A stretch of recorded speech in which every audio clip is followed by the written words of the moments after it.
दी banking गुरु channel में आपका स्वागत है। आज हम अपने इस चैनल के 2 साल पूरे कर रहे हैं और हम इस चैनल के माध्यम से अपने सभी सब्सक्राइबर्स को, व्यूअर्स को धन्यवाद देना चाहते हैं जिन्होंने समय समय पर हमें फीडबैक भी दी, सजेशंस भी दिए और हम यहाँ तक पहुँच पाए। और उम्मीद करते हैं कि हम आपके लिए अच्छी वीडियोस लाते रहेंगे और आपका साथ हमें आगे भी मिलता रहेगा।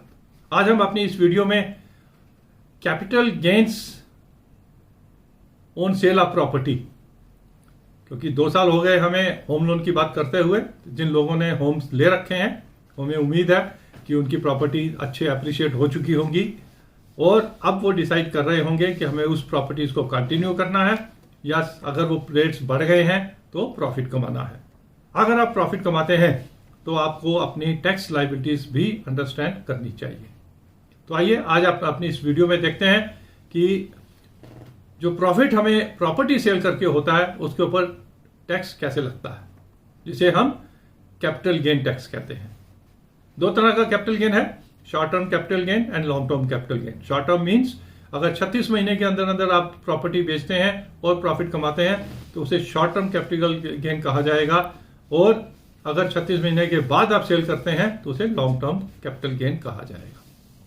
शॉर्ट टर्म कैपिटल गेन सीधा आपका जो टैक्स स्लैब है 10%, 20%, 30%, उसके हिसाब से कैपिटल गेन के ऊपर आपको टैक्स देना पड़ेगा।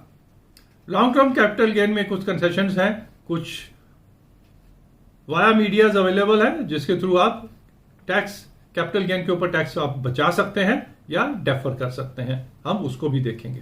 पहले देखते हैं कि आपको कैपिटल गेन कैलकुलेट कैसे करना है।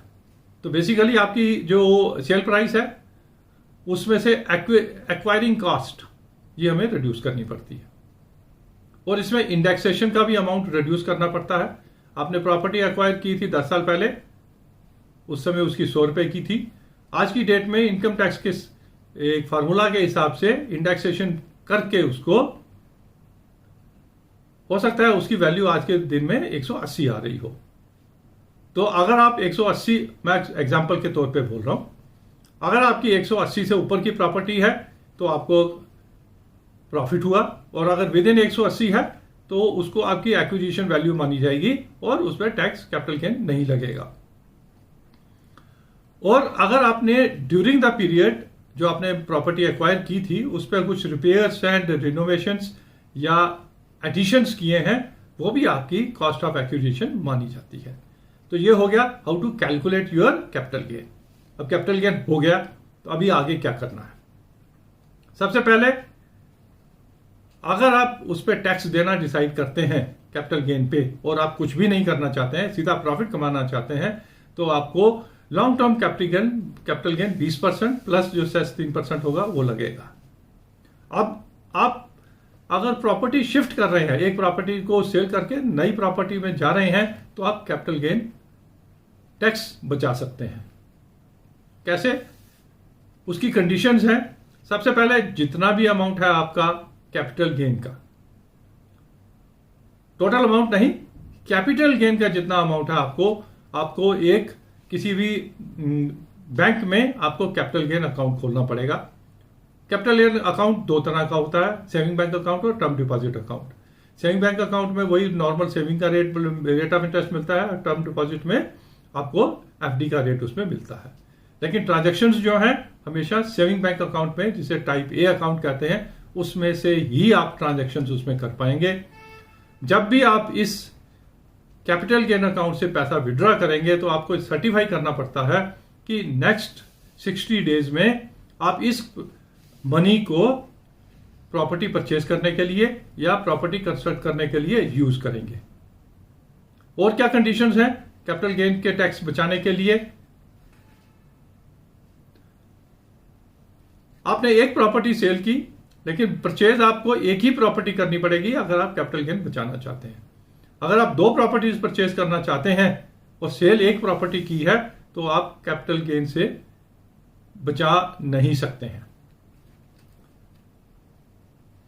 अब जो नया हाउस अगर परचेज कर रहे हैं या कंस्ट्रक्ट कर रहे हैं तो आपको वो 1 साल पहले तक का आपका परचेज किया हुआ हाउस जो है वो उसको माना जा सकता है, या आप 2 साल बाद तक मकान को परचेज कर सकते हैं। मीनिंग कैपिटल गेन आज हुआ, लेकिन आपने जो प्रॉपर्टी सेकंड प्रॉपर्टी थी वो 1 साल पहले से परचेज कर रखी है, पेमेंट अगर आप कर रहे हैं तो आप उसको सेट ऑफ कर सकते हैं उसके साथ। या अगर आपने प्रॉपर्टी अभी आइडेंटिफाई की है या नहीं किया, अगले 2 साल तक उसको करके आप उसमें अगर इन्वेस्ट करते हैं तो आपको कैपिटल गेन टैक्स नहीं लगेगा। प्रॉपर्टी परचेज कर रहे हैं तो इमीडिएटली हो जाएगी, अगर कंस्ट्रक्ट कर रहे हैं तो अगले 3 साल तक आपको प्रॉपर्टी कंस्ट्रक्ट कर लेनी है। जिस दिन आपका कैपिटल गेन हो रहा है उससे 3 साल के अंदर अंदर। प्रॉपर्टी विद इन इंडिया होनी चाहिए। अगर आप फॉरेन में प्रॉपर्टी लेते हैं तो कैपिटल गेन टैक्स से आप नहीं बच सकते हैं। जो प्रॉपर्टी आप नई परचेज कर रहे हैं उसमें कैपिटल गेन टैक्स का बेनिफिट ले रहे हैं, उसको आप अगले 3 साल तक दोबारा नहीं बेच सकते हैं। अगर बेचते हैं तो आपको वो कैपिटल गेन टैक्स उस पर देना पड़ेगा। कई बारी जो हम नई प्रॉपर्टी परचेज करते हैं वो पुरानी प्रॉपर्टी जो हमने सेल की है उससे कम वैल्यू की होती है। जैसे हमने 1 करोड़ की सेल की और 75 लाख की नई परचेज की, तो आपको बेनिफिट जो है कैपिटल गेन का पूरा नहीं मिलेगा, प्रोपोर्शनेटली ही आप उसका बेनिफिट उठा सकते हैं। रिमेनिंग अमाउंट आप जो है बॉन्ड्स में इन्वेस्ट कर सकते हैं। बॉन्ड्स भी हम आगे डिस्कस करते हैं। ये तो हो गया opening of capital gain account, और उस कैपिटल गेन को हम यूटिलाइज कैसे कर सकते हैं। अगर आप प्रॉपर्टी नहीं परचेज करना चाहते हैं तो फिर भी हम कैपिटल गेन को, अगर जो स्पेशल बॉन्ड्स रहते हैं, स्पेशल बॉन्ड्स जो कैपिटल गेन टैक्स फ्री होते हैं, उनमें अगर इन्वेस्ट करते हैं तो तब भी हम अपना कैपिटल गेन बचा सकते हैं। जैसे rural electrification corporation, NHAI, national highway authority of India, इस तरह की जो ऑर्गेनाइजेशंस हैं ये capital gain tax free bonds issue करती रहती हैं, जिसमें अंडर सेक्शन 54EC जो इनकम टैक्स का है उसके हिसाब से वो बॉन्ड्स इशू किए जाते हैं और वहां पर आपको एग्जम्पशन मिलती है। जो बॉन्ड्स हैं वो मैक्सिमम आप 50 लाख तक ही परचेज कर सकते हैं। और अगर आप बॉन्ड्स 3 साल तक आपको रखने पड़ेंगे, अगर 3 साल से पहले वो बॉन्ड सेल करते हैं तो अगेन जो कैपिटल गेन्स टैक्स की लायबिलिटी है वो खड़ी हो जाती है, आपको टैक्स देना पड़ता है। तो ये थे कुछ issues on capital gain tax on sale of property.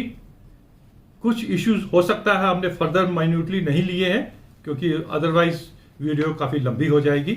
आपके क्वेश्चंस हम वेलकम करते हैं, उनके अलग से हम क्वेश्चंस के आंसर देने की कोशिश भी करेंगे। Thank you very much for watching our video. Please subscribe to our channel so that in future also we can bring some good analysis for you on banking, finance related topics. Thank you.